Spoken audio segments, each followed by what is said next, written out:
আল্লাহ সুবহানাহু ওয়া তাআলা বলেন, যারা দুনিয়ার জমিনে থাকা অবস্থায় সুদের লেনদেন করে, সুদ গ্রহণ করে, কিয়ামতের ময়দানে তারা এমন ভাবে উঠবে যেমন ভাবে একজন মানুষকে তিনি আক্রান্ত করে, একজন মানুষের শরীরের মধ্যে যেভাবে জিন আক্রমণ করে তার শরীরটাকে এমন ভাবে নষ্ট করে দেয়, পাগলের মতো করে দেয়। আল্লাহ বলেন, কাল কিয়ামতের ময়দানে যারা সুদ ভক্ষণ করবে, সুদ খাইবে, কিয়ামতের ময়দানে তারা ওই পাগলের মতো, উন্মাদের মতো তারা দাঁড়াইবে, যেমন তাদেরকে জিন আসর করেছে। এইভাবে কিয়ামতের ময়দানে তারা দাঁড়াইবে, যে তাদেরকে যেমন জিন আসর করেছে। যাদের শরীরে জিন এসে যায়, আপনারা দেখবেন তারা মানুষের, আমরা যেভাবে স্বাভাবিকভাবে মানুষ থাকি এভাবে তারা থাকে না, বরং তারা উন্মাদ পাগলের মতো হয় না। এমন কথা বলে যেগুলা তার স্বাভাবিক মানুষ যেভাবে বলে এভাবে সে বলে না, পাগলের মতো হয়। আল্লাহ বলেন, ঠিক তেমনই ভাবে কিয়ামতের ময়দানে তারা দাঁড়াইবে এমন অবস্থায় যারা সুদ খায়, তাদেরকে যেন জিন অথবা শয়তান স্পর্শ করেছে।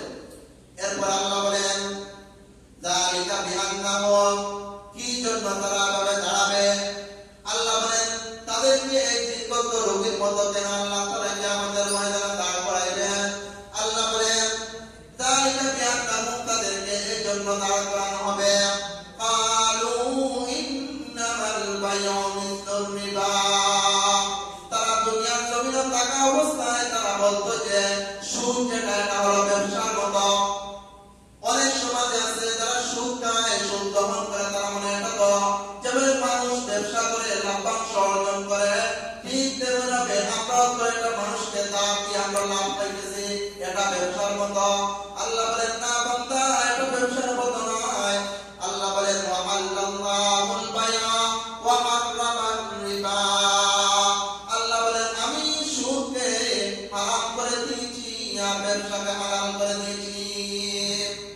فمن جاءه موعظة من ربه فانتهى فله ما سلف, আল্লাহ বলেন, দেখেন মুসলমান, فمن جاءه موعظة, আল্লাহ বলেন, যার কাছে আমার তার রবের পক্ষ থেকে উপদেশ এসে গেছে, মানে শুনে দেওয়া হয়েছে অথবা সে শুনে ফেলছে যে আল্লাহ তাআলা ব্যবসাকে হালাল করেছেন আর সুদকে হারাম করে দিয়েছেন। এই খবরটা যখন মানুষের কাছে এসে গেল, মানুষ শুনে ফেলল, অথবা যেমন আজকে আমি মিম্বরে বসে বসে কোরআন কারীম হাতে নিয়ে বলছি, ও মুসলমান, আপনাদেরকে আমি জানাই দিয়েছি, আল্লাহ এই কথাটা বলতেছে যে যার কাছে ফামান জাআহু মাওয়াইদাতুম মির রাব্বিহি, যার কাছে তার রবের পক্ষ থেকে উপদেশ এসে গেল, সে শুনে ফেলল। আল্লাহ বলেন, ফান্তাহা, অতঃপর সেই সুদটা ছেড়ে দিল। আল্লাহ বলেন, ফালাহু মা সালাফ, আল্লাহ বলেন, সে যা করেছে পূর্বে তা তার হয়ে গেছে। আমরুহু ইলাল্লাহ, আর পূর্বে যা কিছু হয়েছে তার বিষয়টা আমি আল্লাহর কাছে ছেড়ে দাও। যে পূর্বে যা কিছু করেছে এটা তোমরা আমার কাছে ছেড়ে দাও। আল্লাহ তাআলা বয়ান করছেন কোরআনে কারীমের মধ্যে, এগুলো আপনার আমার কাছে এসে গেছে, মানে শুনে গেছি, আল্লাহর নসিহতটা আপনার আমার কাছে পৌঁছে গেছে। আল্লাহ বলেন, এই পৌঁছার পরে যে বান্দাটা সুদ খাওয়া ছেড়ে দিল, আল্লাহ বলেন, সে যা পূর্বে অর্জন করেছে, সুদ খেয়েছে, এই বিষয়টা তার হয়ে যাবে। আর এই বিষয়টা মাফ আর না মাফ পাওয়ার বিষয়টা আমি আল্লাহর কাছে, ওয়ামরুহু ইলাল্লাহ, এই বিষয়টা তোমরা আমার কাছে ছেড়ে দাও, আমি আল্লাহর কাছে ছেড়ে দাও। এরপরে আল্লাহ রাব্বুল আলামিন বলেন, ওয়া মান আদা ফাউলাইকা আসহাবুন নার, কিন্তু যার কাছে তার রবের পক্ষ থেকে আদেশ আসার পরে, শোনার পরেও সুদ ছাড়লো না, সুদ থেকে বিরত রইল না, আবার পুনরায় সে সুদ গ্রহণ করা শুরু করলো, আল্লাহ বলেন, ওয়া মান আদা ফাউলাইকা আসহাবুন নার, তারা জাহান্নামের অন্তর্ভুক্ত হয়ে যাবে। হুম ফিহা খালিদুন, তারা হয়তো শুধু চিরস্থায়ী জাহান্নামের মধ্যে থাকবে।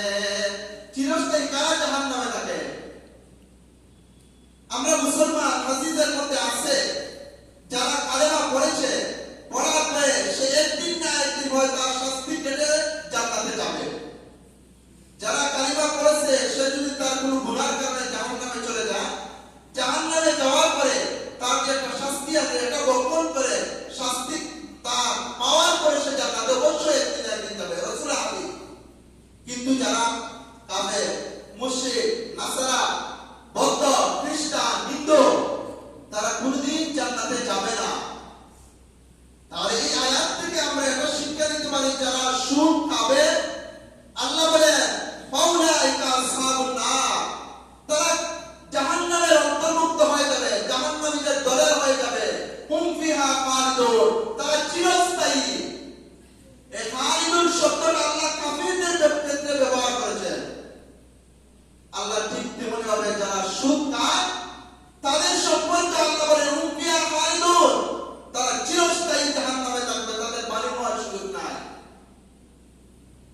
আল্লাহুর রিবা, আল্লাহ সুদকে ধ্বংস করে দেন, সুদকে আল্লাহ তাআলা ধ্বংস করে দেন, নিচ্ছিন্ন করে দেন। ওয়া ইউরবি সাদাকা, আর সাদাকার মধ্যে আল্লাহ দান খয়রাতের বরকত বাড়িয়ে দেন। ওয়াল্লাহু লা ইউহিব্বু কুল্লা কাফফারিন নাযীম, আল্লাহ বলেন যারা নাফরমান নাশুকর বান্দা, পাপিষ্ঠ নাফরমান নাশুকর বান্দাদেরকে আল্লাহ তাআলা পছন্দ করেন না। এরপরে আল্লাহ বলেন একটা মুসলিম তখন কাফির যারা ছিল, যারা মুশরিক ছিল, বরং যারা সুদখোর ছিল, তাদের সম্পর্কে আলোচনা, নাফরমানদের সম্পর্কে আলোচনা করেছেন। এরপরে আল্লাহ মধ্যখানে একটা আয়াত নাযিল করলেন ঈমানদার সম্পর্কে। আল্লাহ বলেন ইন্নাল্লাযীনা আমানু ওয়া আমিলুস সালিহাত ওয়া আকামুস সালাতা ওয়া আতুজ যাকাত লাহুম আজরুহুম ইনদা রাব্বিহিম ওয়া লা খাউফুন আলাইহিম ওয়া লা হুম ইয়াহজানুন। আল্লাহ বলেন ইন্নাল্লাযীনা আমানু, নিশ্চয় যারা ঈমান এনেছে, ওয়া আমিলুস সালিহাত এবং নেক আমল করেছে, ওয়া আকামুস সালাত এবং সালাত কায়েম করেছে, ওয়া আতাউজ যাকাত এবং যাকাত দিয়েছে, লাহুম আজরুহুম ইনদা রাব্বিহিম, সেটা ওই ভালো আমলগুলো করেছে, তার ওই প্রতিদান আল্লাহ রাব্বুল আলামিনের কাছে তার প্রতিদান রয়ে গেছে। আল্লাহ বলেন ওয়ালা খাউফুন, তার কোনো চিন্তা নাই, তার কোনো ভয় নাই, ওয়ালা হুম ইয়াহজানুন, তার কোনো চিন্তাও নাই, পেরেশানিও নাই, তার কোনো চিন্তা নাই, ভয় নাই। এরপরে আল্লাহ তাআলা এত সুন্দর করে আবার সম্পর্কে আলোচনা করেন। ইয়া আইয়ুহাল্লাযীনা আমানু তাকুল্লাহ ওয়া যারু মা বাকিয়া মিনার রিবা ইন কুনতুম মুমিনিন। আল্লাহ কত সুন্দর করে আমাদেরকে ডাক দিয়ে বলতেছেন, হে ঈমানদারগণ, আমরা যদি একটা ছোট বাচ্চা হয়, তাকে বোঝানোর জন্য, সে যদি বুঝে না, আমরা তাকে অনেক সুন্দর করে আদর করে বলি, বাবা বাবা তুমি এটা করো না, এটা ভাবে করা ভালো নয়। আমরা সুন্দর করে তাকে নাম না ডেকে বাবা ডেকে বলি, যেন তারে আদর করে সোহাগ করে বলি। আল্লাহ যেমন আমাদেরকে বলতেছেন ইয়া আইয়ুহাল্লাযীনা আমানু, ও ঈমানদারগণ, ওয়াদারু ওয়াত্তাকুল্লাহ, তোমরা আল্লাহ তাআলাকে ভয় করো। কি জন্য ভয় করবে? ওয়াদারু মা বাকিয়া মিনার রিবা, তোমরা যে বকেয়া সুদগুলো রয়ে গেছে তোমরা এটা ছেড়ে দাও। ইন কুনতুম মুমিনিন, যদি তোমরা মুমিন হয়ে থাকো। কত সুন্দর করে আমাদেরকে আল্লাহ বলেন, মুমিন রে, তুই যদি ঈমানদার হও, ও আমার ঈমানদার বান্দারা, আমি আল্লাহকে ভয় কর। আর তুই সুদের মধ্যে যে টাকাটা দিয়েছিলে, সেই টাকাটা যদি তোমরা মুমিন মুসলমান হয়ে থাকো, তাহলে ওই বকেয়া যে ঋণটা আছে, আমি আল্লাহ তাআলা তোকে ওয়াজ করে শুনাইলাম, সুদ খাওয়া হারাম, সুদ খাওয়া হালাল নয়, হারাম, আমি তোকে শুনিয়ে দিলাম। এই ওয়াজটা শোনার পরে বান্দারে, তুই যদি এই সুদের বকেয়া জিনিসটা ছেড়ে দাও, যদি তুই মুমিন, যদি তুই মুমিন হয়ে থাকো। এরপরে আল্লাহ কত শব্দ করে সুদের সম্পর্কে শাস্তির কথা বলতেছে। ফাইন লাম তাফআলু ফাযারু বিহারবিন মিনাল্লাহি ওয়া রাসূলিহি, আল্লাহ সুবহানাহু ওয়া তাআলা বলেন ফাইন লাম তাফআলু, যার কাছে আমি আল্লাহ রবের পক্ষ থেকে, তার রবের পক্ষ থেকে ওয়াজ এবং নসিহত আদেশ আসার পরে যে সুদ ছাড়লো না, সুদ থেকে যে বিরত রইল না, সেটা ছাড়লো না, আল্লাহ বলেন ও বান্দা শুনে নাও, ফাযারু বিহারবিন মিনাল্লাহি ওয়া রাসূলিহি, আমি আল্লাহ এবং রাসূলের পক্ষ থেকে তোমাদেরকে যুদ্ধের ঘোষণা শোনায়া দিলাম। তোমরা যদি সুদ না ছাড়ো, সুদ গ্রহণ করো, আল্লাহ বলেন আমি আল্লাহ এবং রাসূল তোমাদের সাথে যুদ্ধ করার জন্য প্রস্তুত। এরপর আল্লাহ বলেন ওয়াইন তুবতুম ফালাকুম রুসু আমওয়ালিকুম, আর যদি তোমরা তওবা করে নাও, ফিরে আসো, আল্লাহ বলেন তোমাদের যে সম্পদটা তারা দিয়েছিলে, তোমাদের এটা লোকসান হবে না, বরং তোমরা তোমাদের মূল সম্পদ পাবে। লা তাজলিমুনা ওয়া লা তুজলামুন, তোমরা জুলুম করতে পারবে না এবং তোমাদেরকে জুলুম করানো হবে না। ওয়া ইন কানা যু উসরাতিন ফানাজিরাতুন ইলা মাইসারা, আর যদি ওই যাকে তুমি সুদ দিয়েছো সে যদি টাকা গরিব হয়ে যায়, তাহলে ফানাজিরাতুন ইলা মাইসারা, তোমরা সময় সুযোগ থাকে, সহ্য আসা পর্যন্ত সময় সুযোগ দাও। ওয়া তাসাদদাকু, আল্লাহ বলেন যদি তোমরা সময় সুযোগ দাও, সময় সুযোগ দেওয়ার পরে যদি তোমরা ওয়া তাসাদদাকু খায়রুল লাকুম, এটা যদি তোমরা সুদটাকে যদি তোমরা মূলধনটা পর্যন্ত ছেড়ে দাও, ইন কুনতুম তা'লামুন, তাহলে তোমাদের জন্য তোমরা যদি জানতে এটা কত উত্তম বিষয়। এরপরে আল্লাহ বলেন ওয়াত্তাকু ইয়ামান লা তুওয়াত্তাকু ইয়ামান তুরজাউনা ফীহি ইলাল্লাহ, তোমরা ওই দিনকে ভয় করো যেই দিন আমি রবের সামনে কাল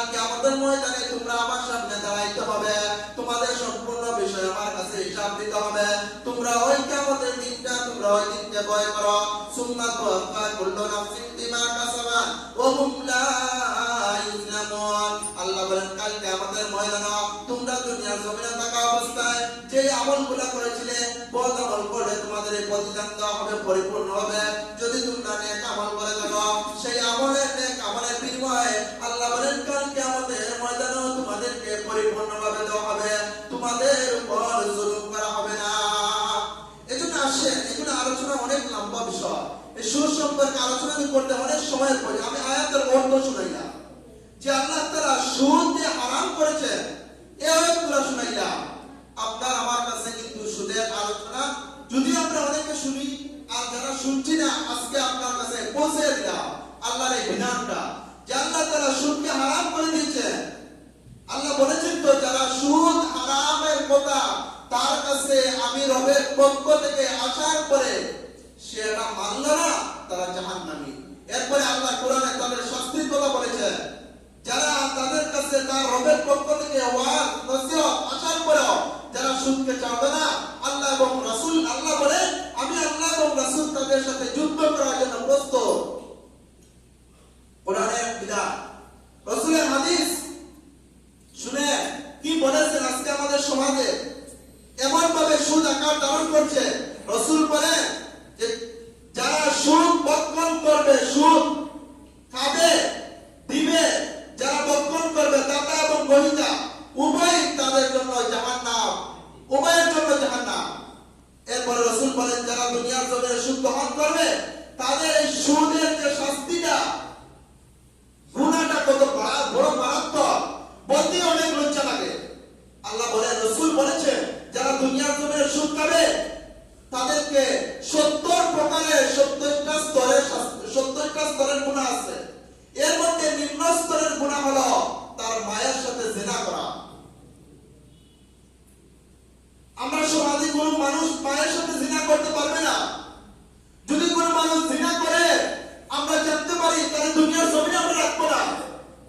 এমন নাফরমান বান্দাকে দুনিয়ার জমিনে রাখা যাবে না, কারণ এত বড় নাফরমান সে তার মায়ের সাথে জিনা করেছে। তাহলে যারা প্রকাশ্যে, এখানে উলামায়ে কেরাম, মুহাদ্দিসিনে কেরাম, মুফাসসিরিনে কেরাম মেরেছে এই কথার ব্যাখ্যা। মুহাদ্দিসিনে কেরাম বলেন যারা দুনিয়ার জমিনে সুদ খাবে মানে হলো মায়ের সাথে জিনা করা। যেমন দুনিয়ার জমিনে কোনো মানুষ যদি জানে সে তার মায়ের সাথে জিনা করেছে, এই সমাজ গ্রহণ করবে না। তার প্রকাশ্যভাবে যে সমাজে সুদ গ্রহণ করে এরা দুনিয়ার জমিনে তাদের সাথে আল্লাহ যুদ্ধের ঘোষণা করেছে, রাসূল যুদ্ধের ঘোষণা করেছে। তাহলে দুনিয়ার জমিনে যারা সুদ গ্রহণ করবে এরা সমাজের কোনো মানুষ হতে পারে না, এরা কাফের চেয়ে আরো নিকৃষ্ট। তারা যদি হারামকে হালাল মনে প্রকরণ করে অবশ্যই কাফের, আর হারাম জানার পরে যদি প্রকরণ করে তাহলে পাশে আর এমন অবস্থার গুনাহ যেটা গুনাহ ভাষা বলার মতো না। তার আজকে আমাদের সমাজে এমন ভাবে সুদ মানুষ প্রকরণ করতেছে, আমরা এটা বিরোধিতা করি না, কেউ কথাও বলি না। আমরা যদি একটা প্রকাশ্যে কোনো নারী পুরুষ জিনা করে তা আমরা তাকে ধরি, এই তুই জিনা করছ কেন, এবার প্রকাশ্যে জিনা করা যাবে না, বরং অনেক মানুষ তাকে মেরে ফেলবে। আর আজকে আমাদের সমাজে প্রকাশ্যভাবে এই সুদ পায়। আমরা জানি তার সম্পর্কে আমরা কোনো কথা বলি না, আমরা এর জবাব করতে হবে। একে সমাজ থেকে বাইর করে দিতে হবে যারা সুদ প্রকরণ করে। এরা সমাজের সাথে চলার মতো মানুষ নয়, কারণ এরা গরিবের রক্ত শোষণ করে তারা খায়। এই জন্য যারা সুদ প্রকরণ করে তাদের সাথে আমরা চলাফেরা করতে পারি না। এটা নাফরমান, আল্লাহ তাআলার নাফরমানি। কত বড় নাফরমান, সে তার মায়ের সাথে জিনা করার মতো, সে তো তার এমন অবস্থায় কথা বলা হয় যে যেমন তার মায়ের সাথে জিনা করলো আর জিনা করার বিনিময়ে তার মার কাছ থেকে অর্থ অর্জন করলো।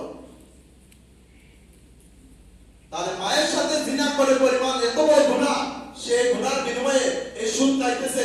আর আবার রাসূল অন্য হাদিসের মধ্যে বলেন একটা মানুষ 36 বার অথবা 37 বার জিনা যদি করে, এই জিনার পরেও 36 বার জিনা করার চেয়ে মারাত্মক ধরনের গুনাহ হলো সুদ খাওয়া।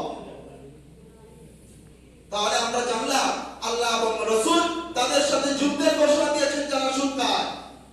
রাসূল হাদিসের মধ্যে বলেছেন যারা সুদ খায় তারা মায়ের সাথে জিনা করার সমপরিমাণ গুনাহ হবে। এজন্য আমরা যারা মুসলমান আছি